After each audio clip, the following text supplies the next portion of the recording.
Hi everyone, स्वागत है आप सभी का टीचिंग गोल्स के इस लर्निंग प्लेटफॉर्म पर। आई होप आप सभी लोग अच्छे होंगे।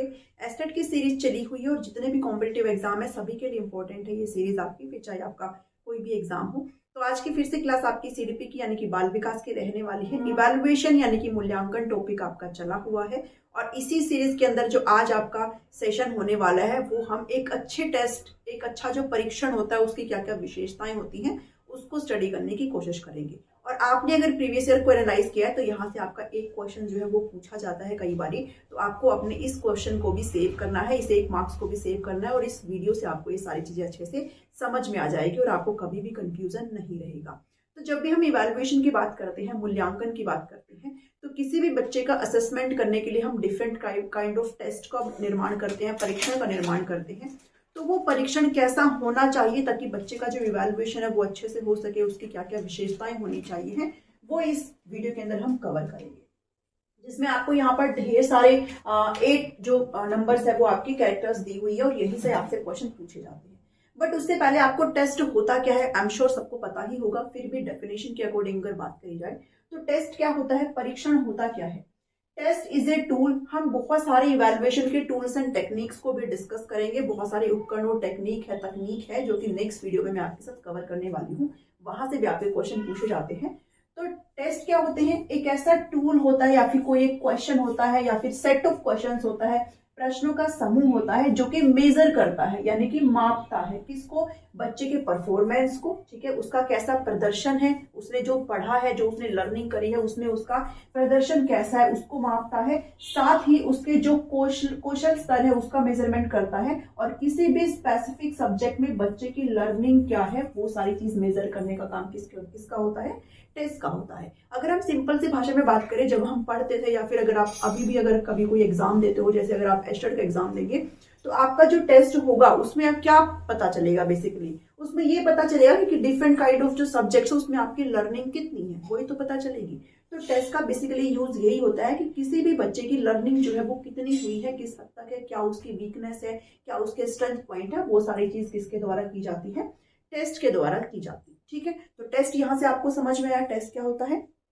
अब बात करते हैं मेन चीजों की जो कि आपकी विशेषताएं हैं, जहां से आपका क्वेश्चन जो है पूछा जाता है। ठीक है, आप यहाँ से इसको आराम से लिख लेना अगर आप अपने नोट्स बना रहे हैं तो। हर एक चीज में हमेशा आपको यही बोलती हूँ कि जितनी चीजें मैं आपको आपके लिए लिखती हूँ ना वो कुछ भी फालतू नहीं होता है, तो मैं पहले से ही हर चीजों को सॉर्टेड करके रखती हूँ।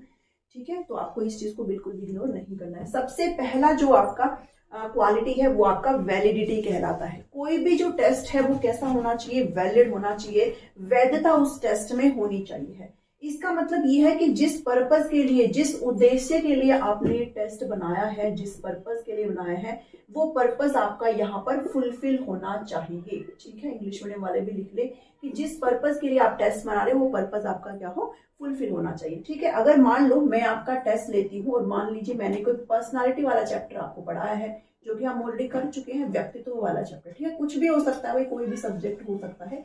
अगर मैं आपका यहाँ पर इवैल्यूएशन करना चाहती हूँ कि आपने कितना सीखा है, तो मैं यहाँ पर जो टेस्ट बनाऊंगी जिसके बेस पर आप मुझे बताएंगे भाई आपके ये लर्निंग है, आपके जो मार्क्स होंगे, जो आपकी रिजल्ट होगा वो अगर मुझे बताता है कि मेरे को अगर अच्छे समझ में आ रहा है कि आपकी जो वीकनेस है वो कहाँ है, आपको कितना अच्छे समझ में आ रहा है, तो मतलब वो टेस्ट क्या रह जाता है, वो वैलिड रह जाता है।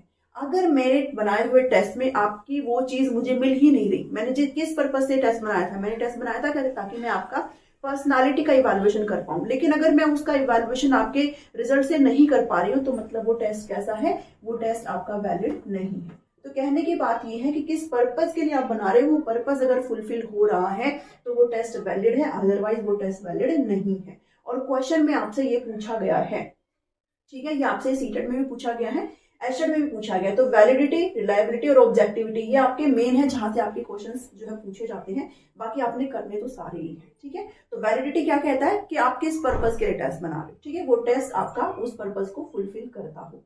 सेकेंड चीज आती है कि रिलायबिलिटी। रिलायबिलिटी मतलब विश्वसनीयता। आप किसी परीक्षण को जब बनाते हो तो आपका विश्वास कितना है उसके ऊपर, आप कितना उस चीज पर जो है ट्रस्ट करते हो, तो वो विश्वसनीयता कहलाती है।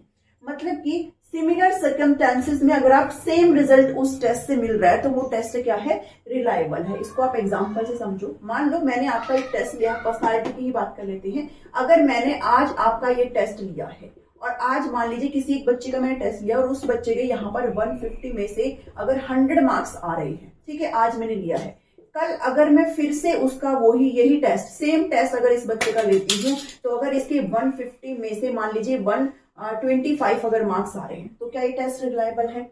ये टेस्ट रिलायबल नहीं है, क्योंकि आपका जो सेम रिजल्ट नहीं आ रहा है। परिस्थितियां आपकी जो है सिमिलर सर्कमस्टेंसेस में है, बट आपका जो है सिमिलर रिजल्ट नहीं आ रहा है। मतलब कि रिजल्ट कैसा है, ये जो टेस्ट कैसा है, वो रिलायबल नहीं है। आपका यहाँ पर मार्क्स से अराउंड 100 ही आना चाहिए, तभी वो रिजल्ट वो टेस्ट कैसा होगा, वो रिलायबल होगा। ठीक है, तो इतना समझ में आया कि आपका टेस्ट डिफरेंट सर्कमस्टांसेस में, डिफरेंट सिचुएशंस में आपका जो टेस्ट है वो सेम रिजल्ट अगर देता है तो वो क्या कहलाती है, वो रिलायबिलिटी कहलाती है। ठीक है, इतना समझ में आया। नेक्स्ट जो है वो है ऑब्जेक्टिविटी। कोई भी टेस्ट जो है वो ऑब्जेक्टिव होना चाहिए है, वस्तुनिष्ठता एक टेस्ट में होनी चाहिए है। इसका मतलब क्या है कि सेम रिजल्ट देता हो वो परीक्षण when marked by different people. अगर कोई भी एक टेस्ट मैंने बनाया है, अगर आपने वो टेस्ट दिया है, फिर मैंने वो टेस्ट दिया है, तो चाहे कितने भी लोग इसको इवेलुएट कर ले, रिजल्ट आपका सेम आना चाहिए। अगर मैंने कोई एक टेस्ट दिया है, किसी ने अगर वो टेस्ट बनाया, अगर मान लो मैंने अगर उसको चेक किया, किसी और ने वो टेस्ट दिया और मैंने अगर उसको चेक किया, तो अगर 50 में से 20 नंबर आ रहे हैं और कई दूसरा बंदा अगर उसको चेक करता है तो अगर 50 में से 40 नंबर आ जाए, है ना, और अगर तीसरा बंदा करता है तो 50 में से 50 नंबर आ जाए, तो क्या वो टेस्ट ऑब्जेक्टिव है? वो टेस्ट ऑब्जेक्टिव नहीं होगा। ठीक है, तो चाहे कितने भी लोग, डिफरेंट पीपल अगर उस टेस्ट को चेक कर ले, मार्क कर ले, तो आपका रिजल्ट जो है वो कैसा आना चाहिए, सेम आना चाहिए। ठीक है, कहने की बात ये है कि हमेशा कि कभी भी जो चेक करने वाला है ना, उसके इमोशंस यहाँ पर इफेक्ट नहीं होनी चाहिए। मान लीजिए मैं अगर कोई भी दो बच्चे हैं, अगर मैं एक के प्रति थोड़ा सा ज्यादा अफेक्शन फील करती हूँ, मुझे एक ज्यादा अच्छा लगता है, एक मुझे कम अच्छा लगता है, तो इसका मतलब ये नहीं है कि मैं ज्यादा अच्छे लगने वाले को ज्यादा नंबर दे दूंगी। ठीक है, तो उस चीज का यहाँ पर कोई भी स्थान नहीं होना चाहिए है। तो ऑब्जेक्टिविटी से आप इतना समझोगे कि चाहे कितने भी लोग उस टेस्ट को अगर इवेलुएट कर रहे हैं तो आपका रिजल्ट कैसा आना चाहिए, सेम आना चाहिए। ठीक है, जैसे आपके मल्टीपल चॉइस क्वेश्चन होते हैं, मल्टीपल एमसीक्यू जो क्वेश्चंस होते हैं वो कैसे होते हैं भाई, अगर गलत है तो वो गलत ही है, सही है तो मतलब वो सही है, वो किसी भी तरीके से अफेक्टेड नहीं होगा आउटसाइड चीजों से। ठीक है, तो वो ऑब्जेक्टिव क्वेश्चंस कैसे होते हैं, वो ऑब्जेक्टिव होते हैं, वस्तुनिष्ठ होते हैं, सही है तो सही है, गलत है तो गलत है। ठीक है, तो ऑब्जेक्टिविटी आपको यहाँ से समझ में आया। नेक्स्ट बात करते हैं, कोई भी टेस्ट में कॉम्प्रिहेंसिवनेस होनी चाहिए है, मतलब की समग्रता होनी चाहिए है। समग्रता से मतलब क्या है कि आप अगर किसी भी सब्जेक्ट का टेस्ट ले रहे हो तो आप सभी टॉपिक्स को उसमें इंक्लूड कर रहे हो, सारे विषय टॉपिक्स को। ठीक है, जितने भी टॉपिक्स हैं आप संपूर्ण सिलेबस को, संपूर्ण पाठ्यक्रम को उसमें शामिल कर रहे हो, तो वो क्या है, कॉम्प्रिहेंसिवनेस। ठीक है, अगर मैं साइंस का पेपर ले रही हूँ, मान लो अगर मैं साइंस का पेपर ले रही हूँ तो साइंस के जितने भी टॉपिक्स हैं सभी टॉपिक्स को मैंने उस पेपर में इंक्लूड किया है। मैथ्स का अगर ले रही हूँ तो मैथ्स के जितने भी टॉपिक्स हैं सभी को मैंने इंक्लूड किया है इस पेपर में, यानी कि मैं किसी भी एक टॉपिक के प्रति बायस्ड नहीं हूँ। मतलब कॉम्प्रिहेंसिवनेस है ना, समग्रता बनी हुई है, व्यापकता है मेरे उस टेस्ट में। तो यानी कि मैं बच्चे का जब असेसमेंट कर रही हूँ तो मैं हर एक चीज को असेस करना चाह रही हूँ, किसी भी एक पर्टिकुलर टॉपिक को असेस नहीं करना चाह रही हूँ। ठीक है, मान लो अगर हिंदी है, इंग्लिश है, तो हिंदी इंग्लिश के अंदर भाई पोयम भी आती है, ठीक है, पैसेज भी आता है, ठीक है, लेटर वगैरह भी आते हैं, निबंध आते हैं, बहुत सारी चीजें आती है, तो मैं सबके क्वेश्चन डाल रही हूँ, तो वो मतलब क्या है, वो कॉम्प्रिहेंसिवनेस है। ठीक है, आपका टेस्ट कैसा होना चाहिए, कॉम्प्रिहेंसिव, यानी कि समग्रता भी टेस्ट में होनी चाहिए। नेक्स्ट जो 5 क्वालिटी है वो ये है, डिस्क्रिमिनेशन होना चाहिए टेस्ट में। ठीक है, दिखने में आपको थोड़ा नेगेटिव टर्म दिख रहा होगा, लेकिन ये क्वालिटी किसी भी टेस्ट में जरूर होनी चाहिए है। To differentiate different categories of student, जो विद्यार्थी होते हैं उनके डिफरेंट वर्गों में डिवाइड करने की। जैसे अगर आप कोई भी टेस्ट ले रहे हो तो भाई जो गिफ्टेड बच्चे होते हैं उनका अलग परफॉर्मेंस होता है, जो एवरेज बच्चे होते हैं, सामान्य वाले जो बच्चे होते हैं, गिफ्टेड बच्चे कौन से होते हैं, प्रतिभाशाली होते हैं ना, प्रतिभाशाली होते हैं जो 140 प्लस का IQ रखते हैं। एवरेज जो है वो 90 से 110 का, बिलो एवरेज भी आपकी क्लास में बच्चे होते हैं, बहुत सारे है ना भाई होते हैं, और कई बारी जो बहुत ही लो लर्नर भी होते हैं आपकी क्लास में, तो हर प्रकार के बच्चे होते हैं। अगर मैं कोई ऐसा टेस्ट बना दूं कि जिसमें डिफरेंट डिस्क्रिमिनेशन ना हो, तो फिर ये सारे ही बच्चे एक जैसे नंबर ले आएंगे। भाई गिफ्टेड के भी 100 में से 100 आ रहे हैं, एवरेज के भी 100 में से 100 आ रहे हैं, बिलो के भी आस पड़ोस में आ रहे हैं, और लो लर्नर के भी आसपास में 90 से ऊपर आ रहे हैं।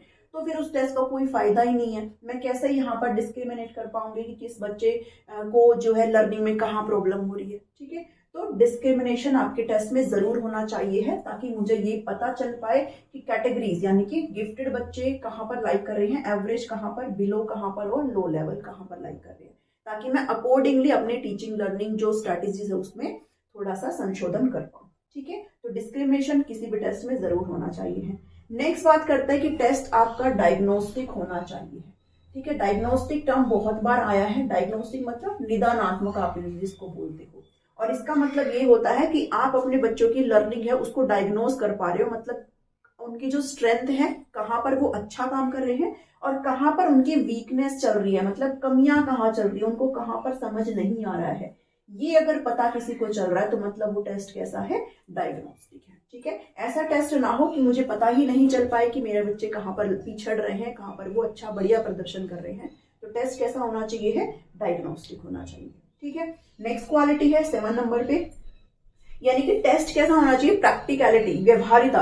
आपका जो टेस्ट जो परीक्षण मैंने बनाया है वो आपके व्यवहार में रहने के लायक हो, आप उसको व्यवहार में ला सको। ठीक है, आपके रियल लाइफ सिचुएशंस पर बेस्ड हो वो टेस्ट, रियल लाइफ सिचुएशन पर। ठीक है, रियल लाइफ सिचुएशन यानी कि वास्तविक परिस्थितियों में वो चीजें प्रयोग में आती हो। साथ ही वो टेस्ट जो है ना तो बहुत ही ज्यादा लेंथी होना चाहिए, आपने इतना लंबा टेस्ट उसको बना दिया कि वो जितना भी टाइम प्रोवाइड किया गया था वो उसको पूरा ही ना कर पाए बच्चा, और आपने उसको इतना डिफिकल्ट बना दिया है कि वो बच्चा उसको सॉल्व ही नहीं कर पा रहा है। तो प्रैक्टिकल होना चाहिए, बच्चा कर पाए उस चीज को, वो अपने व्यवहार में ला पाए उस चीज को। ठीक है, तो टेस्ट आपका ऐसा होना चाहिए है। नेक्स्ट जो टेस्ट है का जो क्वालिटी है वो है नॉर्म्स। टेस्ट के जो है कुछ नॉर्म्स डिसाइडेड होते हैं, अगर किसी टेस्ट में नॉर्म नहीं है तो उसका कोई भी फायदा नहीं है। हर टेस्ट के अपने एक मानक होते हैं जो डिसाइडेड होते हैं। ठीक है, आपने देखा होगा भाई, जैसे जितने भी भर्तियां वगैरह आती है, जैसे अगर DET+B की बात करें तो वहां पर एक होता है आपका टाइप ए और एक होता है आपका टाइप बी, मतलब पेपर ए और पेपर बी जिसको बोलते हो। ये आपका कॉमन पेपर होता है और ये आपका सब्जेक्ट स्पेसिफिक पेपर होता है। ठीक है, कॉमन पेपर में आपने ध्यान दिया होगा 40% नंबर लाना यहाँ पर अनिवार्य हो जाता है।